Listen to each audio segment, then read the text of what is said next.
ketika waktu kuliah ngobrol sama Pak Tisna gitu, Tisna Sanjaya, dosen saya juga yang waktu itu ikut ngebimbing waktu kuliah.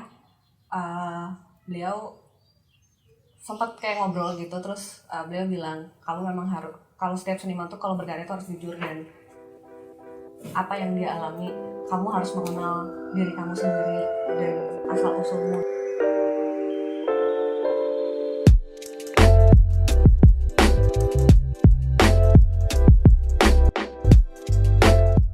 Halo, gue Maharani Mancanagara. Gue seorang seniman yang tinggal dan aktif berkarya di Bandung.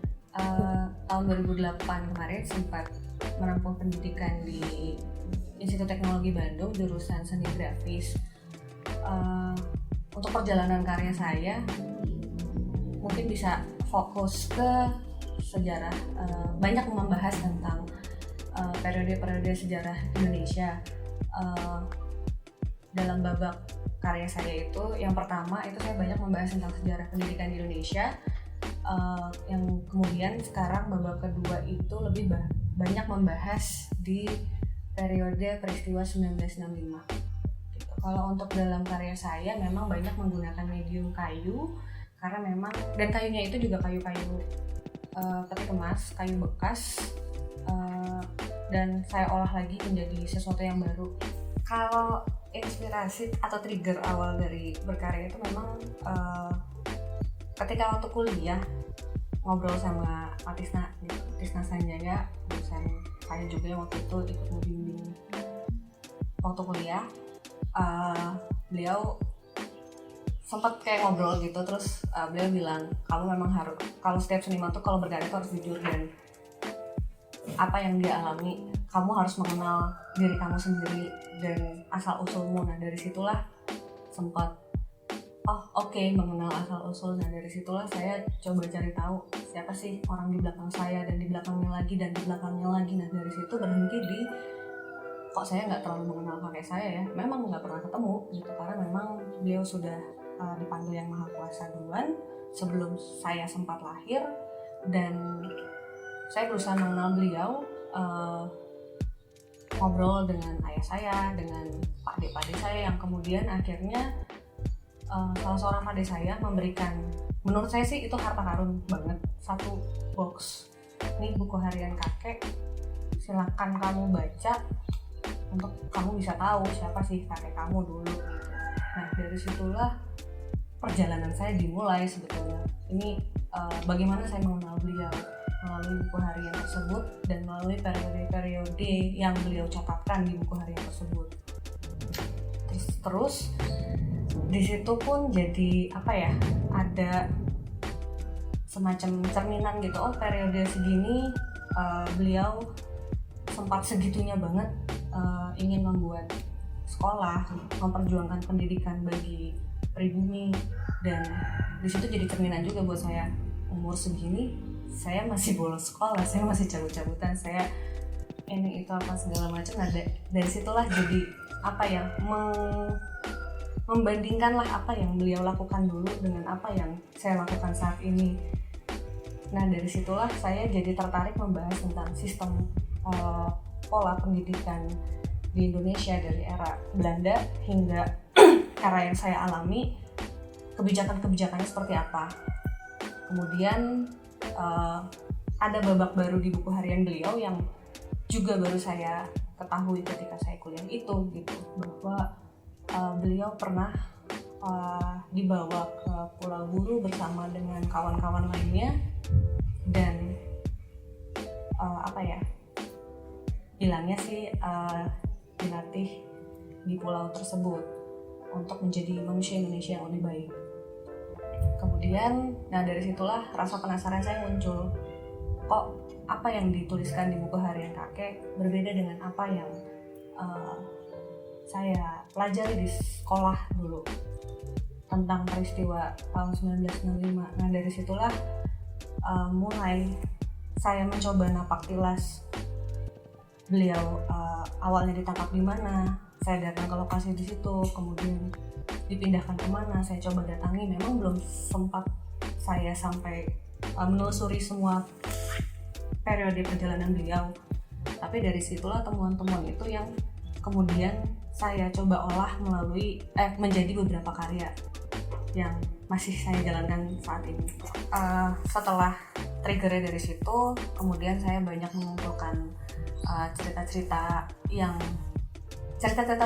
partikuler yang memang tidak tercatat atau tidak banyak muncul di permukaan. Nah, dari situ menjadi landasan saya untuk mengolah cerita-cerita, narasi-narasi tersebut ke bentuk yang lain gitu. Salah satunya di tahun 2018 kemarin saya membuat menjadi sebuah dongeng, mungkin lebih sederhana dengan penokohannya itu saya memetaforkan tokoh-tokoh yang terlibat dalam peristiwa tersebut. Saya metaforkan menjadi hewan-hewan yang memang juga sering kita jumpai di Indonesia gitu. Pada tahun 2018 di pameran tunggal saya di Galeri Sumarja dengan tajuk Zero Sum Game, di situ saya kali pertama membuat output itu menjadi sebuah dongeng. Bentuknya tuh ada, yang pertama tuh ada cerita bergambar, kayak buku dan cerita narasi yang saat ini memang sudah ditranslasikan ke beberapa bahasa. Terus ada sebuah instalasi pulau yang saya sebut Pulau Warna Tentrem, itu dimana ketika Kancil mulai dibawa ke pulau itu dan mulai dipekerjakan oleh awak rompak gitu. Terus ada lagi pementasannya itu memang diperankan oleh rekan saya Misha Ahmad Azizia. Beliau membawakan naskah yang sudah saya buat di buku cerita itu menjadi sebuah pementasan puppet shadow gitu. Itu pun diperuntukkan bagi siapapun sih sebetulnya, supaya bisa diterima dari anak kecil hingga yang dewasa gitu. Sebetulnya memang saya ada long term perpanjangan dari si Hikayat Warna Tentrem ini, ingin menjadi sebuah game papan yang juga turunan dari kisah yang ingin saya ceritakan, supaya memang bisa lebih dinikmati oleh orang banyak gitu. Kalau untuk tujuan saya membuat dan landasan karya ini, memang bagi saya hal-hal ini mungkin juga bagi kawan-kawan lainnya yang memang pernah terlibat atau beririsan dengan peristiwa 1965 ini, mungkin ada yang merasa sudah selesai atau tidak ingin mengingat kembali, ataupun memang ada juga yang memang masih berharap untuk ada penyelesaian setelah dari International People Tribunal di Den Haag tahun 2015 gitu. Nah, bagi saya menyuarakan hal ini terus-menerus itu penting bagi yang mungkin untuk teman-teman juga bisa dapat khazanah baru gitu, supaya memang bisa melihat peristiwa ini tuh juga nggak cuma dalam satu pintu aja gitu. Ini ada beberapa cerita lainnya gitu yang memang bisa jadi yang nggak tahu bisa jadi tahu, yang tahu juga bisa jadi oh ini apakah sudah selesai atau belum. Dan bagi saya sih harapannya supaya permasalahan ini juga bisa diselesaikan sih oleh negara tentunya. Yang paling nempel banyak sih sebetulnya, karena memang ketika ketemu sama orang baru, dan itu rata-rata biasanya saya sendiri sih melakukan perjalanan di tempat baru dengan bermodalkan Google Maps dan sewa kendaraan, waktu itu sih motosis lainnya.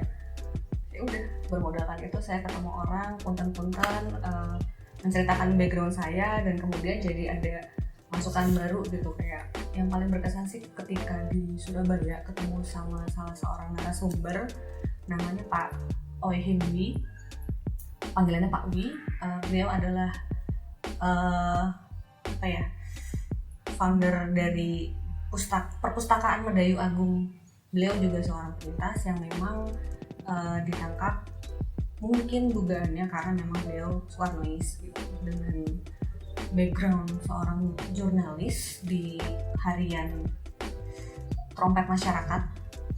Nah, dari situlah saya mendengar banyak cerita, dan beliau cukup familiar dengan kakek saya, statementnya gitu. Nah dari situlah saya merasa oh seperti ngobrol dengan kakek sendiri sih, dan cukup miris ketika apa yang dia ceritakan, dan itu saya bayangkan oh itu terjadi juga pada leluhur saya.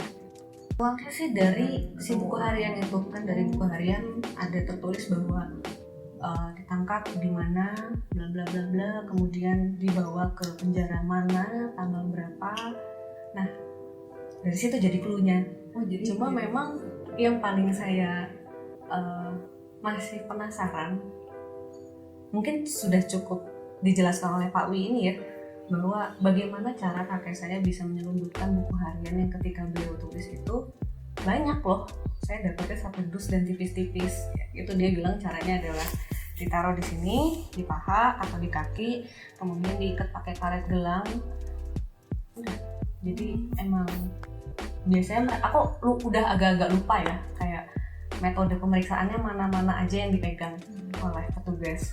Cuma si bagian itu yang dikaretkan itu yang memang nggak dipegang gitu. Jadi begini kan dari atas pinggul ke bawah gitu. Itulah yang gimana trik-triknya.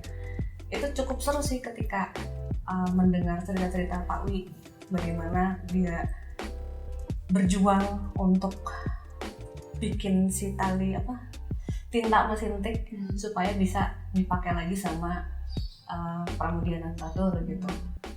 Terus bagaimana mereka ngebersihin si tintanya, bagaimana mereka menyelamatkan naskah-naskahnya Pram, ataupun bagaimana menyelundupkan naskah supaya bisa keluar dari pulau itu, dititipkan ke pastor atau pendeta yang datang kah atau gimana. Itu sih menurut saya yang memang jadi wow. Berarti berawal dari buku, terus bukunya yang di sana, terus lo menelusuri. Iya, jadi awalnya triggernya dari situ sih, dan menemukan ternyata hal-hal baru lainnya gitu ya. Sebetulnya memang kalau dari output si karyanya itu memang tidak melulu menceritakan tentang apa yang dilakukan oleh kakek saya atau apa yang dituliskan, itu enggak sih. Sebenarnya buku harian itu yang ngebawa saya ke sini dulu. Nah dari situlah saya mendapatkan cerita-cerita dari orang-orang baru sih, yang akhirnya ngebuka ke orang-orang yang lain juga.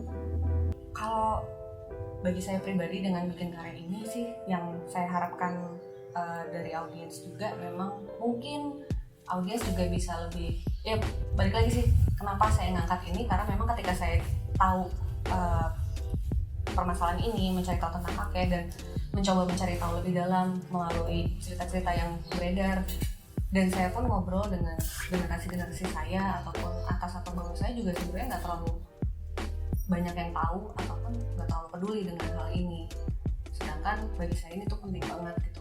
Dan dengan menyuarakan ini terus menerus, bagi saya sih memang jadi cara supaya orang pun juga mau tahu apa sih yang sedang saya kerjain, kenapa sih saya bikin ini. Nah dari situlah bagi saya jadi cara untuk bagaimana tetap menyuarakan dan menganggap hal-hal ini pun penting untuk dibicarakan.